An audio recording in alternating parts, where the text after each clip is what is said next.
directly UPPL नि कयेकटा नेताफ्रानो बेवहाय जों नुनो मोन्दों दिबिनफोरखौ जों नुनो मोन्दों नेरसोनखौ जों नुनो मोन्दों बिसोरो माने आंनि समस्थियाव थांनाय BTC इलेक्सनाव UPPL जानानै बेरायदोंमोन आरो बिसोरनो जोंनि गथ'फोरखौ फरायसा गथ'फोरखौ उसुदुनि होनानै सुखोनानै बे दावरावखौ खालामदों होननानै जों सानो मैयानि जे जाथाय बेफोर जाथाया जानो नाङामोन खारन जों नुबाय जाय मानसिफ्रा मोजां खोथा बुङोमोन बिसोरो भायलेन्स खालामनायाव थाद'नाय नङा आरो थाद'आखै मैया जिहेतु जोंनि एथ' खस्थ'यै लुनाय BTC एसेम्बलि हाउसखौ जेबादि लंखफंख खालामबाय बियो मुगैथाव आरो बे मानसि नङैफ्रासो बे खामानिखौ मावदों होननानै आं सानो खारन माबा मोनसे जादों बे मोनसे जानायाव जोङो हिंसा खालामनांगौ दरखार गैया हिंसा भाबै आन्दलन खालामनायखौ जों माना खालामा खिन्थु हिंसा भाबै जे खामानि मावदों बियो जघन्य सुबुंफोरनि थाखाय जादों होननानै आं सानो बेथ' दानि बाथ्रा नङा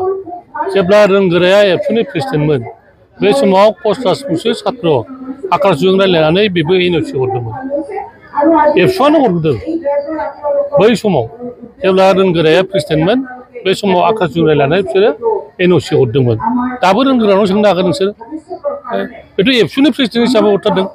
सोरबाथ' नङामोन जिहेतु एबसुनि प्रेसिडेन्टखौ जों एबसुआनो बुङो ना बेयो माब्ला हरामोन 2000 एबसुनि प्रेसिडेन्ट समाव बेखौ सोंना लानो हागोन आरो बावहाय सोरबा गथ'फ्रा जांख्रिखांनाय माबाखांनाय एबसुआनो बै समाव मानो हरामोन बेखौ सोंनानै लानाया दरखार दं मोनद' जातिफोर हारिफोरनो ST होनायनि सायाव नोंथांनि बिबुंथिया जेरैबायदि बिल लाबोनो सानदों बिलखौ दासिमबो नुनाय जायाखै मैया MLAफ्रा बुंदों बिलखौ फ्रेसल' खालामदों बेनि सायाव डिबेट जायाखै आरो बे डिबेट जागोन माबा जागोन बेनि थाखाय दा जेबो सिन्था खालामथ'नाङा जेब्ला बिलआ पास जागोन सावरायनानै पास जागोन होनबासो जोङो सिन्था खालामनांगौ दरखार जागोन दिनैसिम जों जेबो नुथ'वाखै बेखिनियानो गमामायैनो जामारोब्ला ST गोमारोब्ला जेरै थाखानाय STफोरनि थाखाय माबायदि खहा जागोन नङा जोंनिफ्रायथ' बुंखानाय दं